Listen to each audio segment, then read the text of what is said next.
Muy buenas noches, bienvenidos a un programa más de Primer Plano. Contra nuestra costumbre, vamos a iniciar esto con un tema aparentemente internacional, pero que no es internacional, es global, nos interesa a todos. Tomamos como pretexto este tuit del presidente Donald Trump, que ha dado la vuelta al mundo en muy poco tiempo, y es Trump junto a un ring, si no lo han visto, de lucha libre.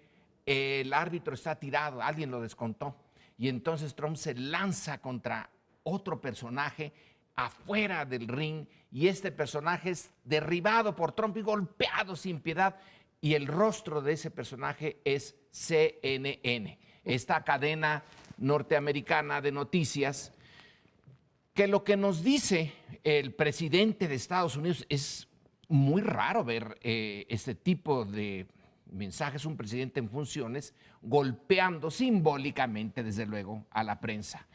Pero resulta que en México no hay un presidente que use esos tweets, pero sí hay un golpeteo contra la prensa y posiblemente peor. Entonces, el tema es la prensa, la visión que de ella tiene el poder aquí y allá. A unos lo golpean en Twitter, a otros lo censuran o de plano los eliminan de este mundo, como ha ocurrido con varios periodistas mexicanos. Ese es el tema a discutir.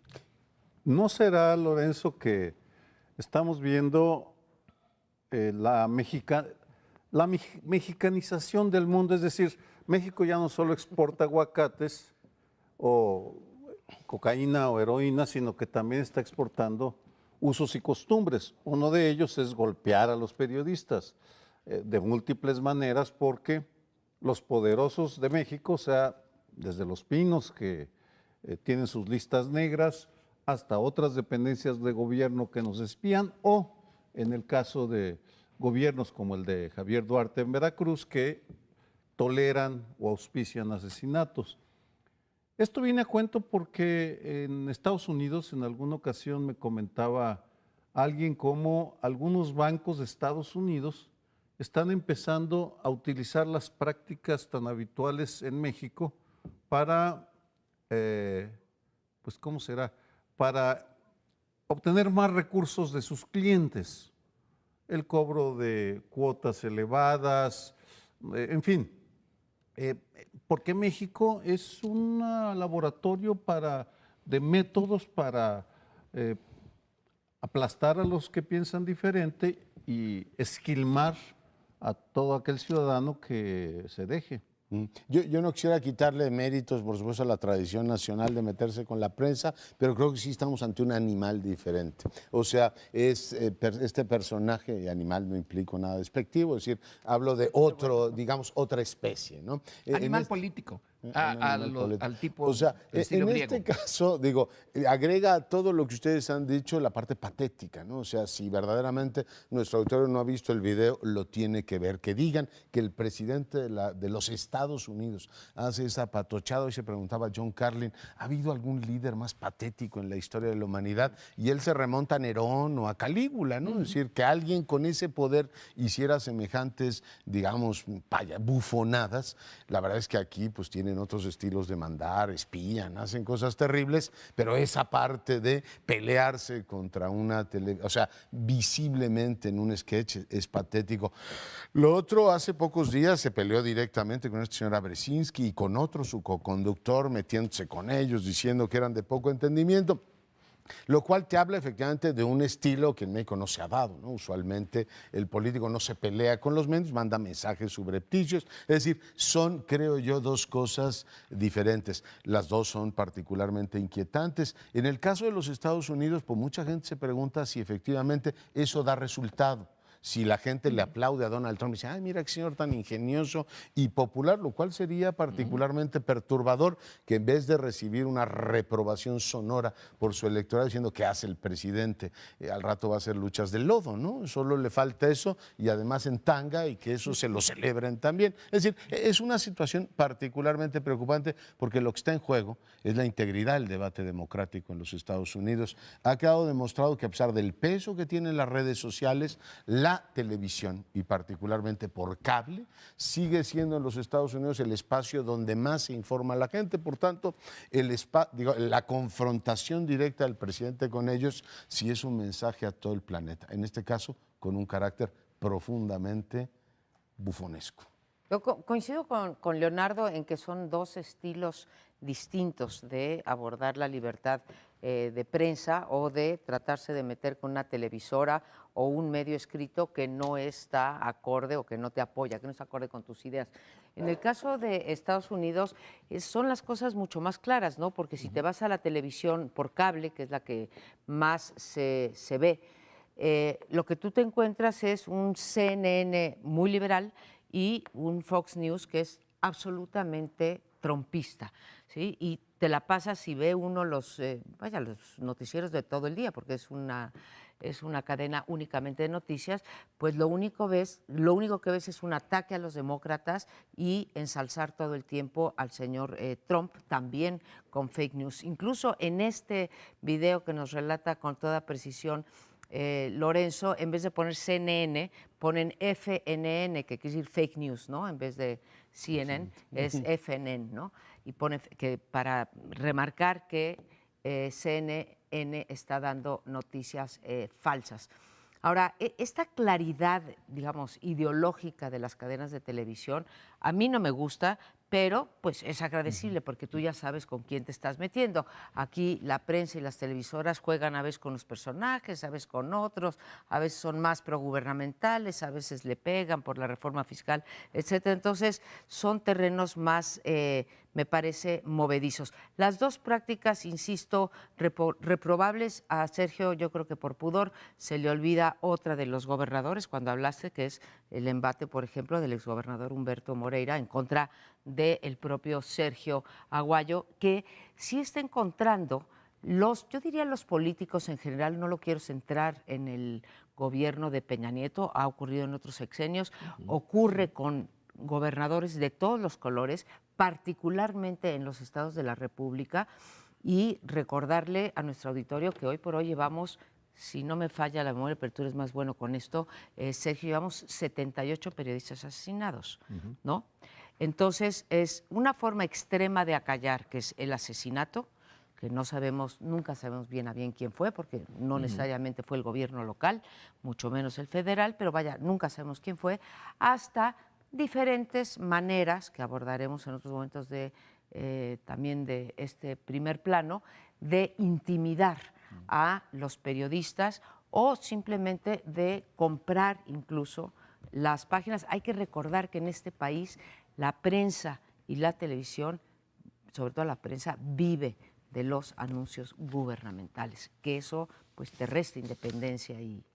Es decir, aquí se compra, en buena medida se compra a la prensa, a la televisión y a la radio, que no ocurre en Estados Unidos. Es, de acuerdo con Leonardo, es patético. No habíamos visto esto nunca. Bufonesco. Y esperamos volverlo a ver, pero es una vana esperanza. Vamos a ver cosas peores.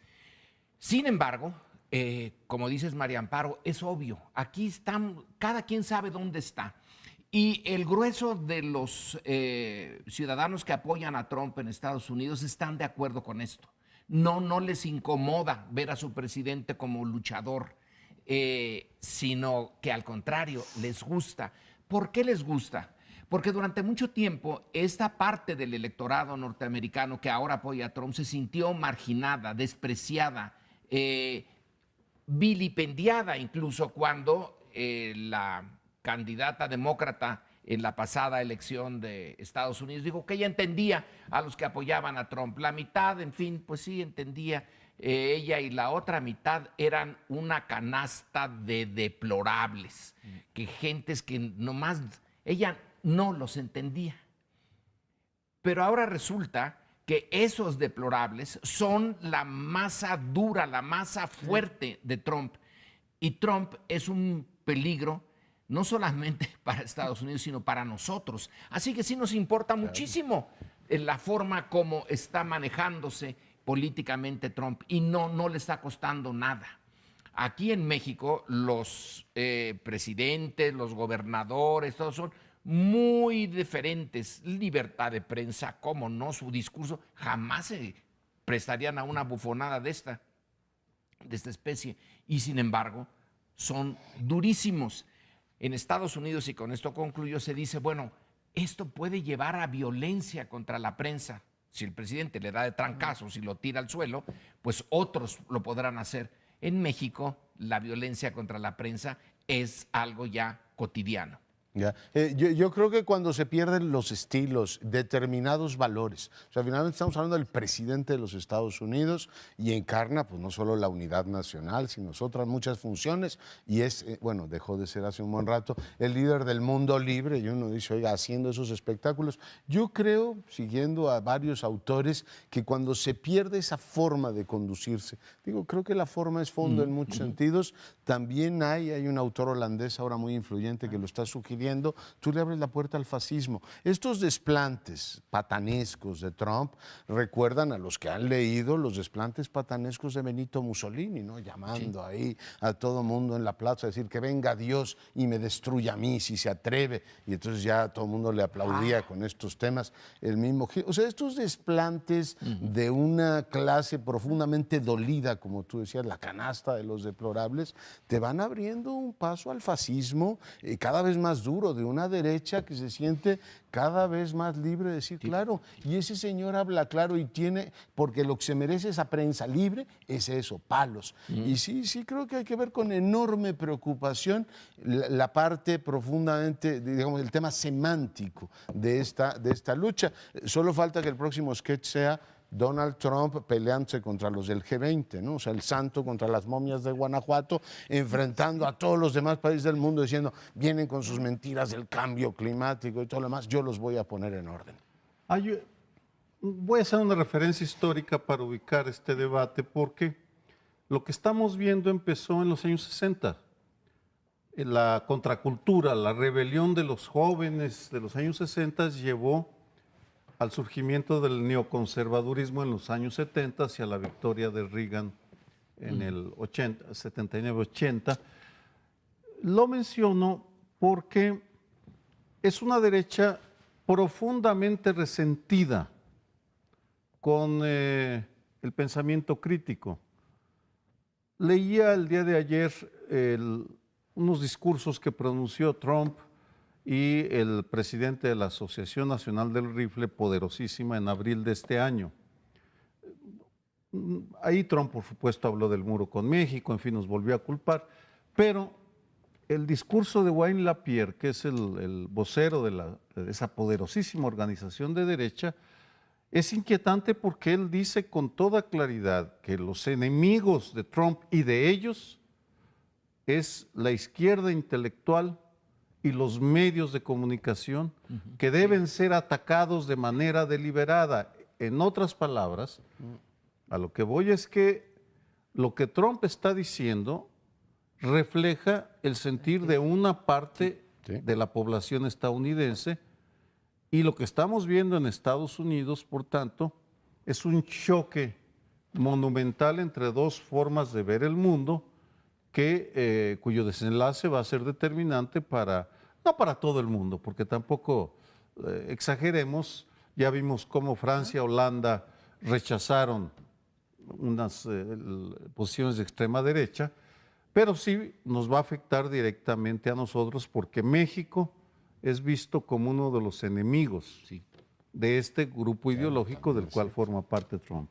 En estos últimos 45 segundos retomo lo que me había puesto Leonardo en la mesa, que esto es un atentado contra el debate público que debe de ser el centro de la democracia. Yo no voy a decir, pues obviamente ideológicamente estoy del lado de CNN, pero a mí lo que me preocupa es que realmente esto de las fake news, las noticias falsas, ¿sí?, la gente se las cree y entonces el debate público está informado por esos hechos falsos o alejados de la realidad, y eso es lo que determina no solamente la preferencia del votante, sino también su posición frente al mundo y frente a sus gobiernos. Si no atacamos eso allá y acá, y a mí lo que me importa ahora es acá, creo que vamos en un sendero que va a acabar mal. Tienes razón. Se nos acaba el tiempo, viene un corte, pero tenemos otros temas igualmente importantes. Espérenos un chiquitín. Bueno, en este segundo bloque les propongo tratar un asunto particularmente doloroso para nuestro país.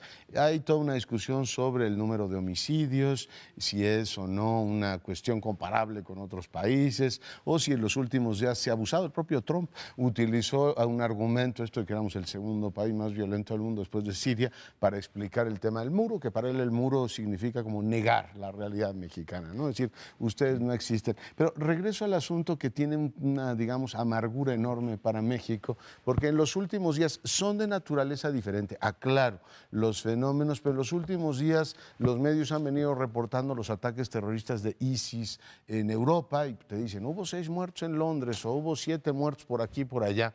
Hemos reportado, por supuesto, la enorme represión que el régimen de Maduro a la población venezolana ha sometido su propio presidente. Y estamos hablando de 80 y tantos muertos. Pues solo este fin de semana en México tuvimos más. Por supuesto, subrayo, son de naturaleza diferente, pero estamos ante un nivel de violencia que, por supuesto, interpela a un Estado cuya primera misión debería ser inhibir esa violencia. Tuvimos un montón de muertos en Chihuahua, no me acuerdo el número exacto, en Sinaloa, solo en una acción de la policía murieron 17 personas. Tuvimos efectivamente también muertos en Baja California Sur y por no retomar todos los que tuvimos en Veracruz el fin de semana anterior, Guerrero y Tamaulipas. La violencia no sé si tiene ahora rasgos de epidemia en nuestro país, pero claramente pasan los años y la impresión que tengo es que los gobiernos, los sucesivos gobiernos y por supuesto el resto de los actores políticos no la toman con la seriedad que merece. En fin, lo pongo sobre la mesa.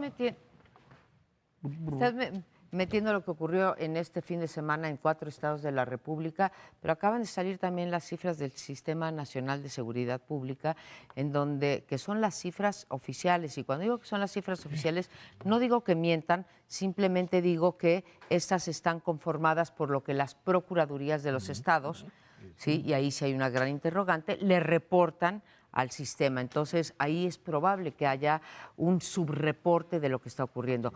Pero aun cuando fueran las que nos están reportando, ahora resulta que hay un reporte de 8% más homicidios relacionados con el crimen organizado que el mes anterior.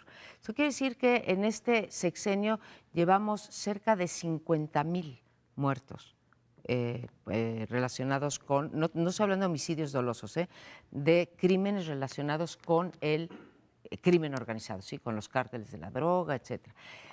Y lo mismo pasa en secuestros, lo mismo pasa en robo a habitación, en casa habitación, en robo al transeúnte, etcétera. Esto es, no ha podido avanzar México ni un ápice en cuanto al problema que más le preocupa a la población por encima de la economía y de la pobreza, que es la inseguridad que padecemos los mexicanos. En unos estados, sin duda más, está concentrado, no es todo el territorio nacional, pero que no sea todo el territorio nacional y que tengamos episodios como los que nos relata Leonardo, no quita que este es un fenómeno que afecta a la sociedad en su conjunto.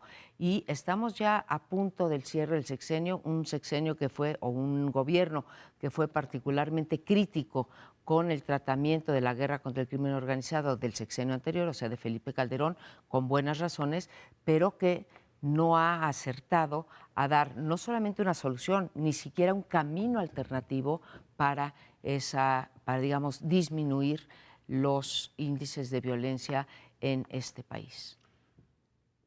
Señalas el problema de fondo. Estamos ante el resultado de una estrategia incompleta. México le está replicando lo que Washington decidió, Nos dijo.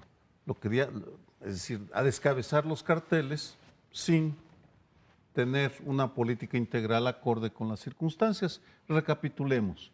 La violencia que estamos viendo en buena medida se debe a que el Estado mexicano tuvo éxito en detener al Chapo Guzmán y a detener al licenciado Dámaso López, el primero y el segundo. Por tanto,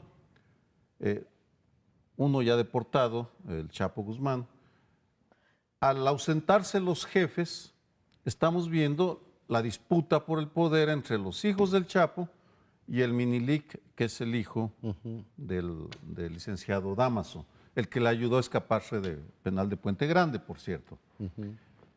Si a eso añadimos que la ausencia de policías estatales y municipales adecuadas, y hoy Alejandro Job en El Universal, periódico del cual hablaremos por otros motivos, de que no hay policías estatales ni municipales en Sinaloa, simplemente no se ha preocupado ni el Estado ni los municipios en darlos.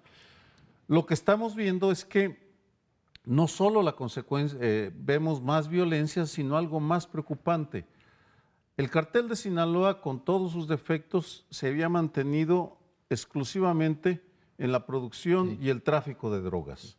Ahora empieza a informarse sobre aumento de secuestros, cobro de derecho de pisos, extorsiones en las zonas de influencia del cartel de Sinaloa, que es el noroeste, fundamentalmente Chihuahua, Sonora, Baja California, Sinaloa, Nayarit.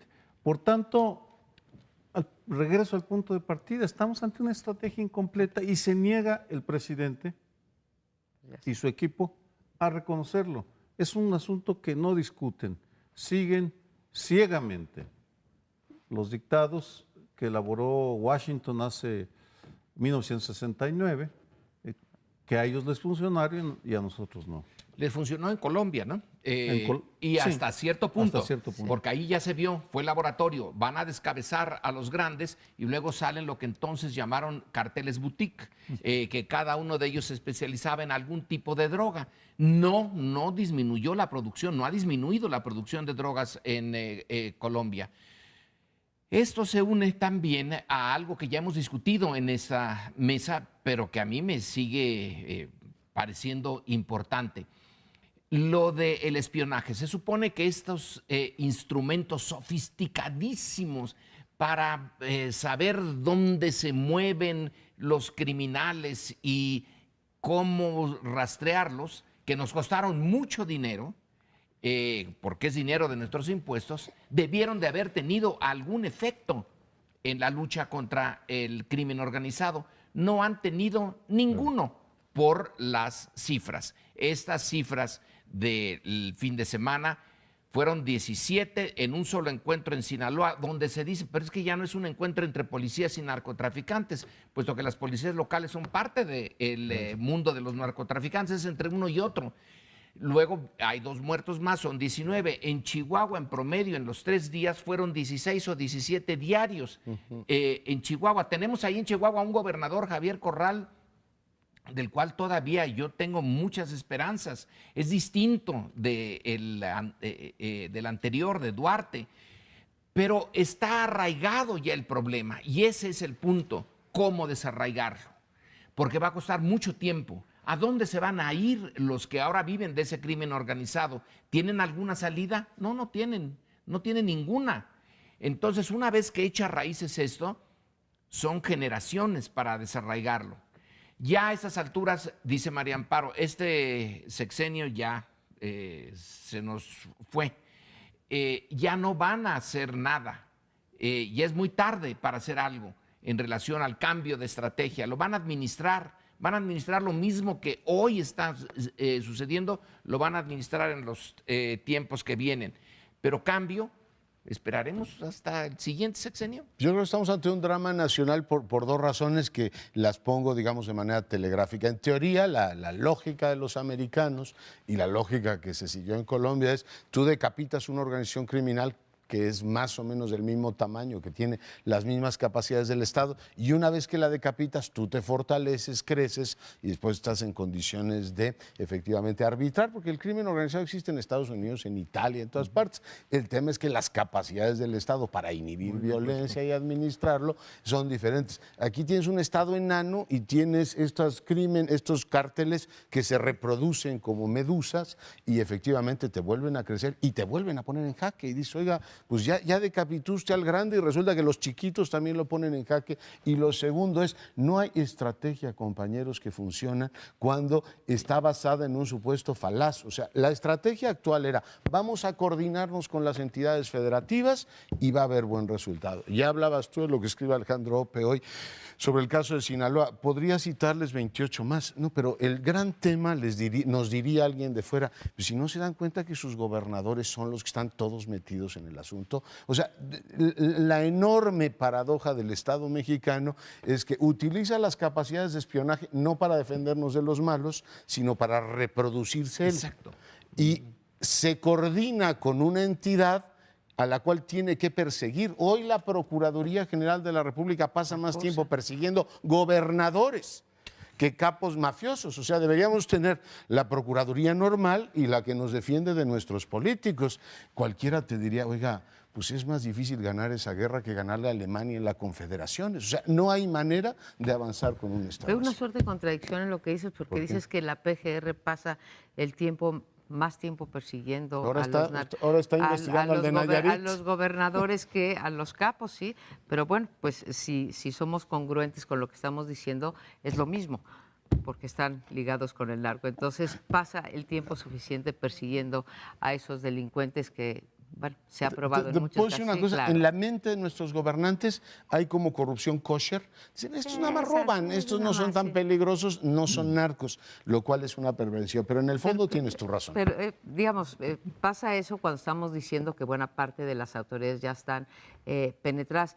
A mí lo que me sorprende es que seguimos con los mismos argumentos y ahí sí creo que también nos toca, ¿sí?, a los analistas y sobre todo a los especialistas que tampoco han dado con una solución o con una estrategia, espérame, no nos corresponde, no, pero vaya, así como hemos, espérame, antes de que así como hemos propuesto reformas electorales, hemos propuesto el Sistema Nacional Anticorrupción, hemos propuesto, fíjate que los argumentos, por ejemplo, cada vez que descabezas a un gran cártel, entonces surgen como la hidra varios y salen las boutiques, ¿sí? Bueno, eso ya lo sabemos, no actúan con respecto a eso.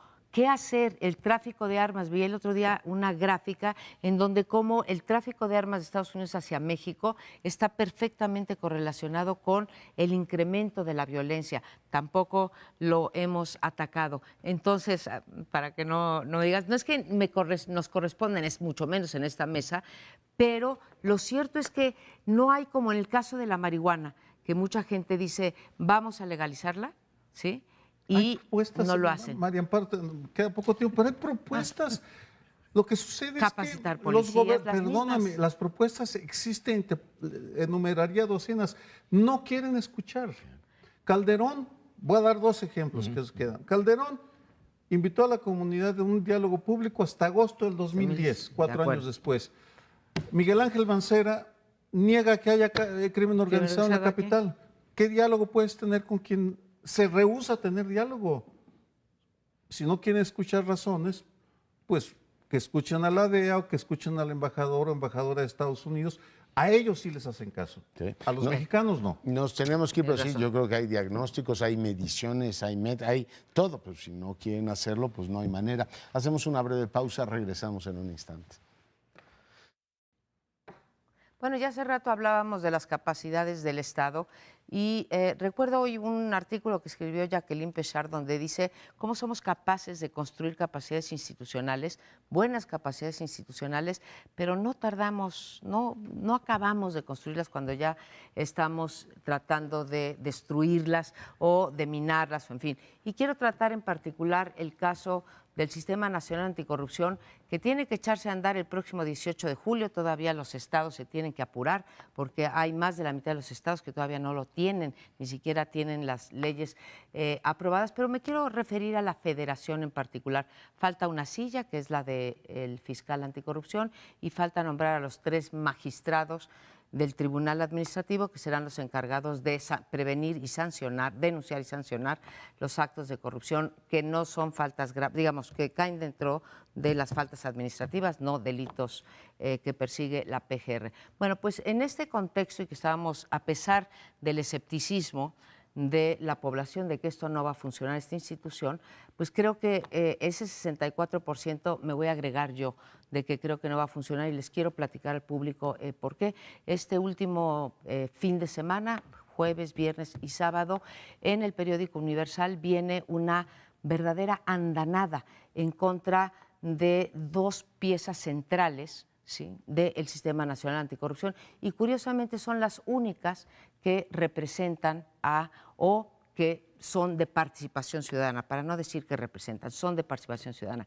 Me refiero al comité que seleccionó a los 5 ciudadanos encabezados por Jacqueline Pechard, que tienen una silla en las 7 sillas del Sistema Nacional Anticorrupción. Es la única silla en donde hay participación ciudadana, pero es importante porque es la manera de vincularlo con las demandas, las ideas que decíamos hace rato, cuando cerraste tú el bloque en materia de seguridad, para que nos metamos en la política anticorrupción, para meternos en los nombramientos, para hacer la plataforma digital, etcétera. Y para nombrar estos 5 ciudadanos se hizo un comité seleccionador en donde me parece que participan personas pues honorables, académicos y gente de la sociedad civil. Bueno, pues el periódico Universal y los senadores han decidido que estos individuos que seleccionaron a los 5 ciudadanos, ¿sí?, son unos tramposos que pecaron de opacidad, que incurrieron en conflicto de interés, y etcétera. Todavía no nace esto y ya vienen embates que están absolutamente sin sustento, porque si algo hizo el comité seleccionador fue, sin tener obligación de hacerlo, abrir una página en Internet en donde se publicaron los procesos, procedimientos, reglas de operación, perfiles, criterios, etcétera, para informar de esto. Yo, honestamente, no conozco un mejor ejercicio de transparencia en un nombramiento, y hoy están siendo puestos bajo fuego tanto los 5 del Comité Ciudadano como los que los seleccionaron, por un periódico y por el Senado. Hay una bipolaridad en el Universal que no entiendo, porque el reportaje acusa a 6 de sus plumas. Es decir, están lanzando una acusación implícita contra Jacqueline Pechard, Edna Jaime, María Elena Morera, Sergio López Ayllón y Pedro Salazar, que escriben en las páginas del Universal. Lo cual, pues, puede ser lógico, digamos, quiere decir que están dejando que haya libre juego de ideas, o puede ser que estemos ante una noticia, un reportaje sugerido por alguna autoridad a la cual resulta incómodo el sistema desde ahora. Son las 2 opciones.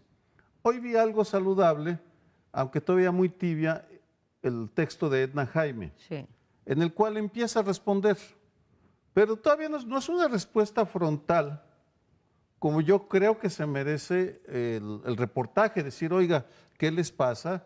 Esto y aquello, en fin. Pero esa es la decisión de quienes se sienten agraviadas.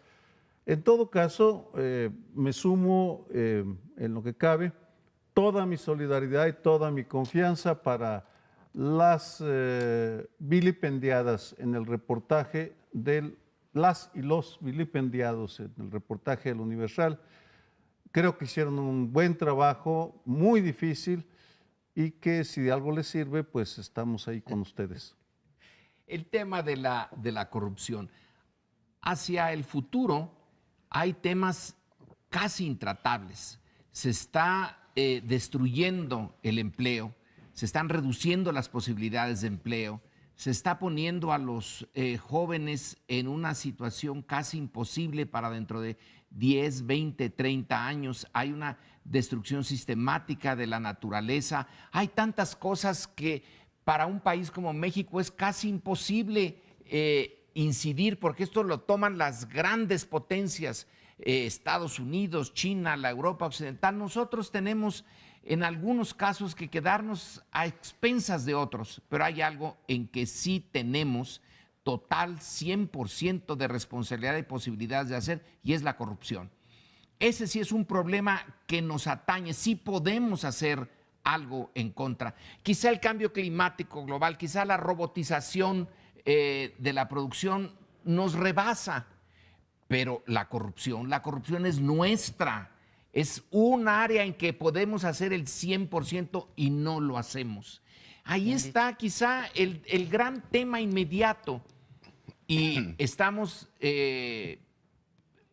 desperdiciando el tiempo. Digo estamos, nada más por una deferencia. Está el grupo en el poder.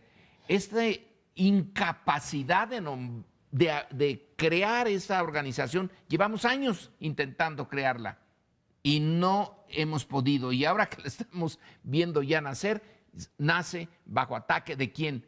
No es de un periódico, es del propio sistema que lo está atacando. Bueno, yo deslindo, digamos, conflicto de interés. Yo soy articulista del Universal, igual que vi esos reportajes, efectivamente. Hoy vi el artículo de Ricardo Rafael, duro y directo. Él fue uno de los participantes en el proceso y encara directamente a Lozano y le dice, a ver, tú y yo fuimos efectivamente participantes y aquí la decisión que se tomó, que yo creo que hay que decir las cosas por su nombre, es desde una perspectiva, o sea, que la perspectiva de género sea un elemento que enriquezca la decisión, yo creo que es algo que hay que defender, ¿no? Probablemente el señor Lozano tuvo más puntos que Mariclera Costa, pero al momento de decidir, pues tú ponderas distintos elementos, es conveniente o no. Yo coincido con esa lectura, que haya más mujeres en los órganos colegiados y por consiguiente ese argumento per se vale, y hoy se publica en el Universal, igual que la propia Jacqueline Pechá, además tiene llamado de portada, aborda el tema. Lo que me parece, digamos, llamativo es, uno, que este proceso tan abierto al mismo tiempo te permita que pues todo el mundo nos enteremos cómo votó Viridiana, cómo votó Sergio, cómo votó Edna, y uno dice, hay necesidad de que yo dictamine, por ejemplo, si me pasan un trabajo de Sergio Aguayo y que todo el mundo sepa si Leonardo le dio 25, 24, digo, ¿con qué autonomía deliberas cuando debería ser, yo creo, algo más reservado? Pero en fin, ya se hizo público y se hace público ahora que lo que consideran es la perspectiva de género. Para mí no hay argumento más valioso que eso. Y lo segundo, en la secuencia de digamos, expresiones públicas que ha habido, pues sí lamento mucho que con el desprestigio que tienen los políticos, que es mucho, y muy bien ganado, intenten enlodar a todo mundo con el todos somos iguales, ¿no? Esta idea, además muy mexicana, ¿no? De, bueno, aquí todo nace mal, aquí la tranza se arregla, y estos académicos y de la sociedad civil, que además son, pues, tremendamente ególatras y no les gusta que les toquen el plumaje, pues ahora vamos a decirles que son igualitos que nosotros. Yo siento que en el fondo del alma hay un sector senatorial que no se consuela todavía de las ideas del Parlamento abierto, de que en transparencia y en las otras leyes los hayan llevado a decir, estos se creen muy listos y creen que nos pueden venir a dar clases a nosotros, pues ahora les sacamos que son igualitos a nosotros. Y eso es lamentable, porque no son iguales. Porque no son iguales y está demostrado, y ahí hago una presión, no es ahora que se revelan los criterios, se revelaron desde antes de que comenzara el proceso, esto es, desde antes que empezaran las entrevistas, que además fueron fueron públicas y publicitadas. Pero los números con los que votó cada quien. No, eso sí lo metieron, que es un absurdo, yo coincido contigo. Y una precisión, Sergio, en la carta que mandó el Comité de Participación Ciudadana al Universal, sí acusan al periódico de falta de rigor periodístico, estoy citando textualmente, pero quiero dejar la parte del periódico porque fue esa nota y me quiero ir al tema que pone en la mesa y que si cabe es más importante, que es el de los senadores. En voz del presidente del Senado, Pablo Escudero, se dice que bueno, se hará una comisión, etcétera, porque incurrieron, o se dice que incurrieron en trampas, en opacidad y en meter a sus cuates y en no haber escogido a los mejores perfiles de hombres y mujeres para este Comité de Participación Ciudadana. De esto hacen eco, además, senadores, ahí sí en lo individual de todos los partidos, que a mí me sorprende, gente como Roberto Gil pidiendo que se aclare esto, porque no se molestaron, como Roberto Gil o como Armando Ríos Peter, no se molestaron ni siquiera en checar la página que abrieron, insisto, ellos. Entonces, es el Senado y uno se pregunta en qué contexto. ¿Y en qué contexto? En el contexto en que varias organizaciones de la sociedad civil están pidiendo una ley de designaciones y han tratado de parar algunas designaciones porque no cumplen con los criterios de ley y han pedido precisamente el Parlamento abierto. En ese contexto es en el que se da esta descalificación a el comité seleccionador y por lo tanto a los seleccionados. Como podrán ustedes apreciar, estamos ante un tema que se está abriendo y quisiera celebrarlo. Y reconozco que no he leído todavía los artículos de Ricardo Rafael y Jacqueline Pechard, lo voy a hacer, pero es muy saludable que lo discutamos y que quienes lo creamos defendamos el proceso y defendamos a las personas y critiquemos aquellos nombramientos que consideremos no son los adecuados. Y ojalá los senadores salgan a defender sus propuestas en lugar de descalificar a quienes se involucraron en el proceso. Se nos acabó el tiempo, pero sí hay que decir que el Senado no ha cumplido ni con transparencia ni tampoco con nombrar a dos, al fiscal anticorrupción y a los otros, ¿sí? Entonces, bueno, en casa del herrero, asadón de palo, nos vamos a un corte y venimos de nuevo al último bloque. En este último bloque empiezo con una aclaración. El título es Instituto Nacional Electoral, peligro para México con interrogación. Le quiero quitar los signos de interrogación para abundar en el tema. El sábado mandé un mensaje por redes sociales haciendo la afirmación: el INE es un peligro para México. La frase tiene un origen del 2006, lo dejo por el momento, pero valdría la pena explicarlo después. ¿Por qué digo que es un peligro para México? Porque tal y como está el país, nos surgen elecciones limpias y confiables, que es el criterio internacional. Los comicios, para ser legítimos, tienen que ser limpios y confiables. Constitucional también. Por una serie de razones, por su historial, por su comportamiento, el actual Consejo General del INE no puede garantizar esa limpieza y esa confiabilidad. Por tanto, en 2017, julio, a un año de las elecciones, estamos en una emergencia que lleva a la pregunta: ¿y qué se puede hacer? Me regreso a 1994. El IFE de entonces, en noviembre, diciembre del 94, tampoco garantizaba confiabilidad ni limpieza porque estaba controlado por la Secretaría de Gobernación. El presidente del Instituto Federal Electoral en aquellos años era el secretario de Gobernación y controlaban todo el proceso. Pero ¿qué sucede? El 1 de enero viene una rebelión zapatista y se dan cuenta de que frente a la opción armada, la solución eran elecciones limpias y confiables. ¿Y qué hacen?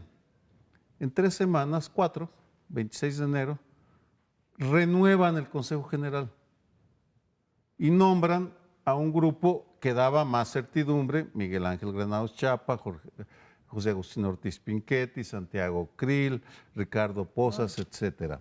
Y le dieron confianza. En consecuencia, por esa razón, no solo digo que son un peligro para México, sino que, dada la emergencia nacional, se tienen que ir todos. Tenemos que renovarlos para tener un mínimo de garantías de elecciones limpias y confiables en el 2018.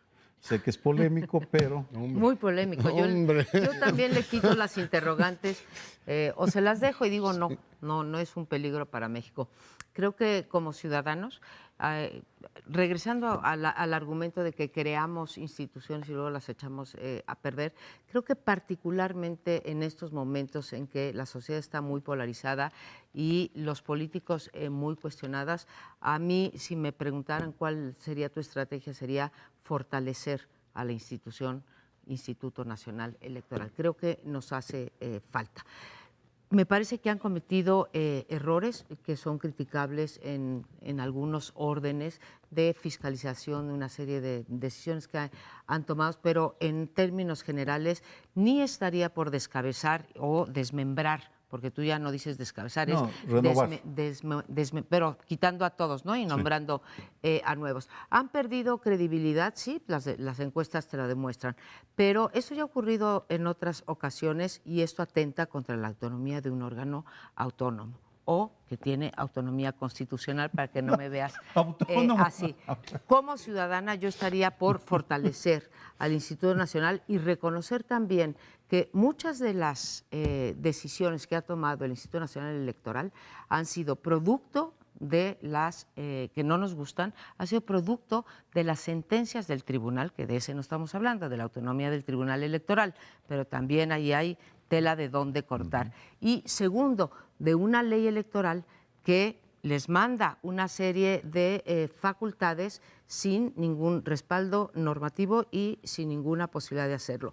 Pongo un ejemplo, los famosos institutos estatales electorales que se quedaron porque los gobernadores lograron imponerlo y que restringen la posibilidad del Instituto Nacional Electoral de actuar.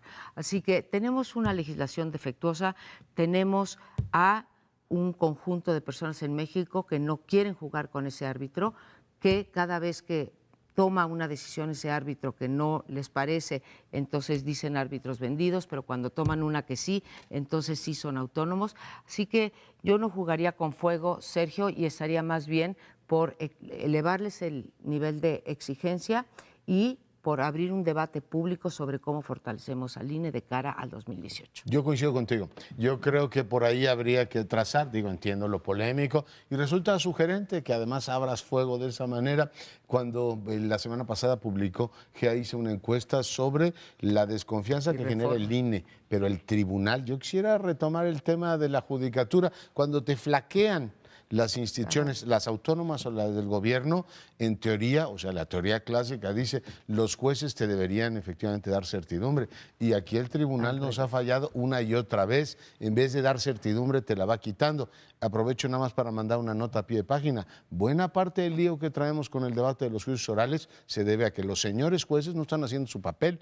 Dicen, a mí me dicen que yo los libere, yo los libero. No, señor. Usted debe tomar decisiones que generen certidumbre. Regreso al INE. Pues por supuesto que con la cantidad de competencias que tiene, con el modelo mixto que tiene y todo lo demás, pues no, ni dan ni darán abasto. Y sobre todo cuando tienes unos contendientes que de manera casi sistemática te violan todos los procesos. Tendrías que haber anulado las elecciones de Coahuila, las del Estado de México y todas las demás, y decir, a ver, si me atuviera la literalidad, ninguno de ustedes volvería a competir. O sea, sí estamos ante un problema tremendamente vicioso de un sistema político que casi por norma supera los topes de campaña, obtienen financiamiento público por donde no debe. Dicen, lo está haciendo el otro. Dicen, oiga, lo está haciendo el otro. Sí es verdad, el PRI lleva mano en todo esto. Pero le dices que el órgano electoral para todo eso, hay un montón de cosas que no han reglamentado, empezando por la promoción personalizada de los funcionarios. Entonces, yo creo que el INE sí es como la última parte de una cadena de responsabilidades, de un sistema, igual que la Liga de Fútbol Mexicana, que se ha acostumbrado a jugar así. Y dice, pues a todo dar y cada proceso electoral empujamos sobre el INE. Claro, ahora el costo es mucho mayor porque estamos hablando de un 50 y tantos % de los compatriotas que creen que en el 2018 puede haber fraude y que el Tribunal Electoral no va a garantizar certidumbre. Y eso es un tema así muy delicado. Y no es nada más de ahora. En otras de las publicaciones que podemos consultar encontramos esta incredulidad sobre el IFE original y el INE ahora. No es algo nuevo, pero sí estamos en una emergencia. La elección en el Estado de México y en Coahuila fueron ensayos generales sobre lo que viene en el 2018. Así va a ser el 2018. Entonces ya desde ahorita lo sabemos, no va a haber credibilidad en esas elecciones. Y si una de las vías, es decir, que los cambien a todos, quizá otra sería la de ellos mismos, decir, yo renuncio porque justamente las reglas están mal hechas, me están pidiendo cumplir con mi papel.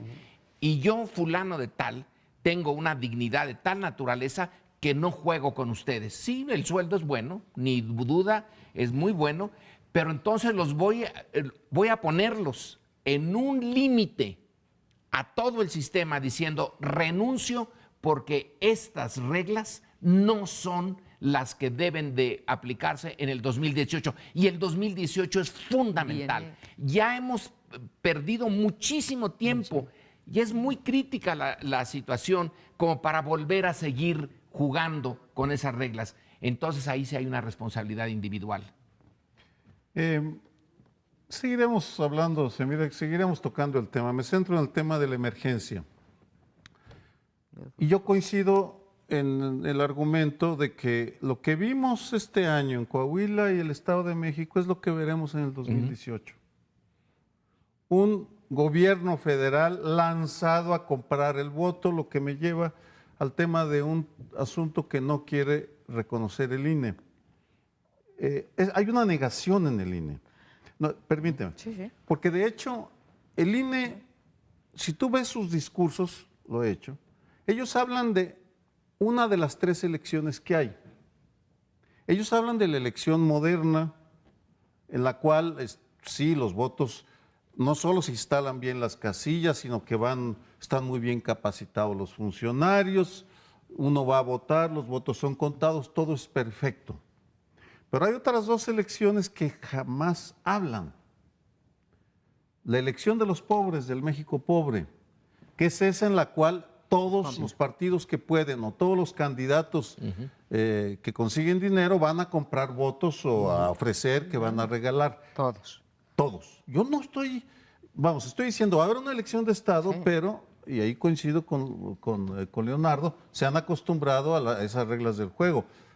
Yo no me acostumbro, creo que merecemos algo mejor y no solo eso, sino que es muy riesgoso estar jugando con fuego. Tercero, otra elección de la cual jamás hablan y no estudian es la elección del crimen organizado. Aquellas partes de México controladas por el crimen organizado que decide por quién vas a votar y te obligan a votar por esa te matan. persona. Ese es el punto de vista que yo tengo. Sé que hay mucho que hablar, pero supongo que tendremos tiempo de regresar. Queda un año. Ojalá y renunciaran, pero me temo que no tienen dignidad el Consejo General del INE. Lo que no haya es derecho de réplica, pero bueno, se nos acabó.